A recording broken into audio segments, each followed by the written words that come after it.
And hello, meron pala akong gustong i-share sa inyo at ipa-final ko after 3 weeks. And sabon siya na medyo natagalan kasi nagkaroon ako nito ng review na ipinakita ko lang yung tsura niya, kung ano yung pinalalamnam niya. Ayan. Meron kasi ako unang nagamit, hindi naman kasi ako yung sabay-sabay na gagamitin yung sabon, 'di ba? Ayan, eto siya. Ayan. Saan ko to nabili? Pwede to mabili sa TikTok, sa Shopee, Lazada. Ewan ko lang sa Lazada kung meron. Basta, eto kasi nabili ko to sa TikTok. Ayan. Ayan. Halos yung parang kalalabas lang nito, doon ko siya nabili. Ayan. 2 months ago yata, bago ko siya napakita, nabigyan ko siya na review ngayon after 3 weeks. Ayan. Depende din kasi sa paggamit mo, kung gaano mo siya katagal ginagamit, kung paano mo siya gamitin. Ayan. Ayan. Sasabihin ko kung paano ko siya ginagamit, yung mga sabon talaga na ginagamit ko. So, ito nga pala yung Hikari soap nila. Ultra White Kojic and Skin Whitening Soap siya. Ayan. Ito yung tsura niya. Ayan. May nakalagay dyan na babae. Yung soap nito, ayan. Ayun yung soap niyo, nakadikit. Tapos, ito rin, ayan. Ito yung isa, sobrang walang-wala na eh. Natunaw siya. Kasi maliit na siya. Ito naman, maliit din. Ayan. Pinapakita ko sa inyo kung talagang ginamit ko siya. Ginamit ko talaga siya. Kasi ito yung isa sa mga nagulat ako na maganda. Meron tong kahawig na na review ko na para sila ng ganda. Si Negra Ultra. Basta si Negra, yung soap na una-una kong ni-review nun. Ayan, tignan nyo na lang. Ayan. Ultra whiten, ultra gluta, basta ayun, yung kulay black, ay kilala na rin ng iba yun. So, magkaamoy din sila. Ito kasi, amoy kojic na parang to eh. Basta amoy kojic siya. Ayan. Dahil nga kojic siya. Kojic skin whitening. So, ito, 75 grams siya. Ayan.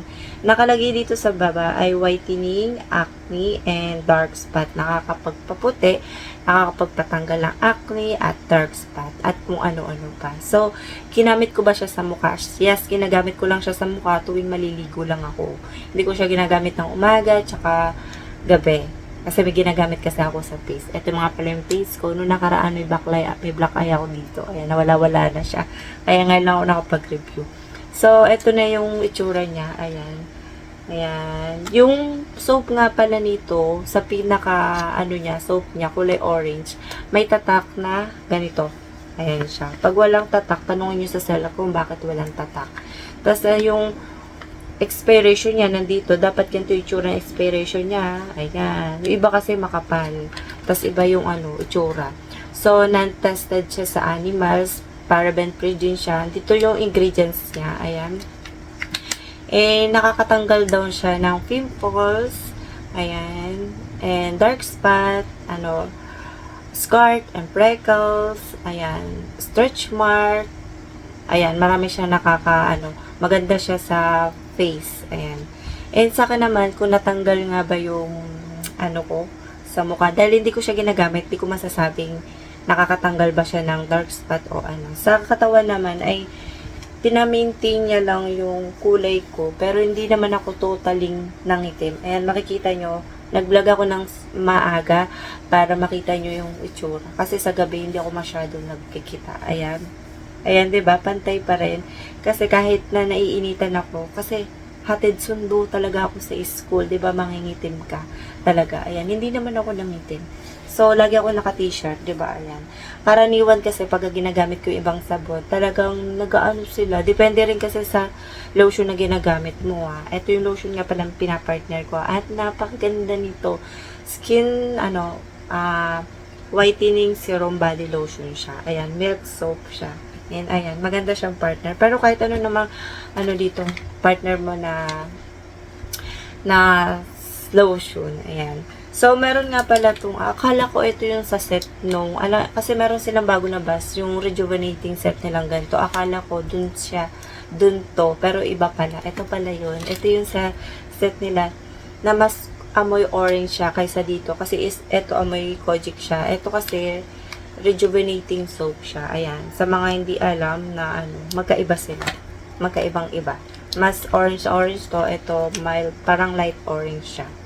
So, nagbalat ba siya sa skin ko? Mild lang, parang minimal na sobrang ano niya. Ano lang, parang dry ang dating, pero nagbalat siya sa skin ko. Tas, di ba, ang paggamit ko pala nito, ayan, sa paggamit ko nga pala ng sabon ay, nagtatawel muna ako, maliit na fish towel, ayan, kukuskus, tapos after nun, magbababad na ako. Ganon ginagawa ko. Ayun yung paggamit ko ng sabon ng kahit saan sabon. Ganun ginagawa ko. Kaya after 3 weeks. Pero aabot to ng 3 buwan. Isang buwan. Kung depende kasi sa paggamit mo. So, hindi siya makate. Hindi naman ako nangitim. Dry ba siya sa skin? Masakit ba siya? Hindi siya masakit. Hindi siya mahapti. Tsaka, pagka, ano ba ito tawag dito? Pagka nasa init ba, parang, malagkit, hindi. Na-try ko to na walang, lotion. Hindi siya, nagda-dry. Ayan. Ang ganda nito kasi ito yung isa sa magandang nagamit kong lotion. So, ayun lang pala yung masasabi ko. And, yung pinaka buong katawan ko dito, ayan. Hindi siya nagbalat dito. Basta nag-maintain lang yung kulay ko. Hindi naman siya nakakaitim. Pero isa siya sa pinakamagandang, para sa akin, pinakamagandang nagamit kong sabon. So, andyan naman yung niyan. And marami na ako naging nakitang review nito sa TikTok. Makikita nyo naman yung mga review nito sa TikTok. Kung gusto nyo pa makakita ng mga ibang review, hindi pa kayo makali, tignan nyo sa TikTok. Makikita nyo yung final nito kasi mas marami kasing gumagamit. Pwede ba siya sa Fregi, lactating. Pwede mo na kayong magtanong sa doktor nyo. Ayan. Depende kasi sa face, kung gagamitin nyo rin sa face.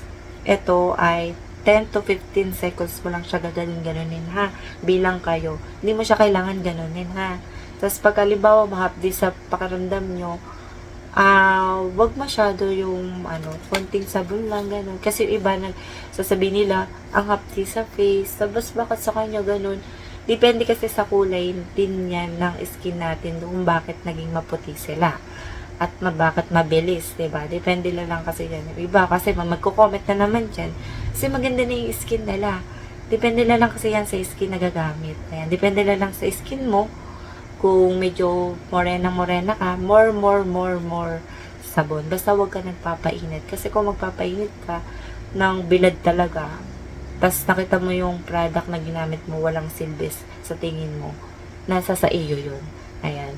Basta mag-lotion ka, mag-sunblock ka, mag-sunscreen ka, kahit basta pag lumalabas ka, mag-sunscreen or sunblock ka. So, ayun lang yung masasabi ko. Maganda siya sa akin, para sa akin.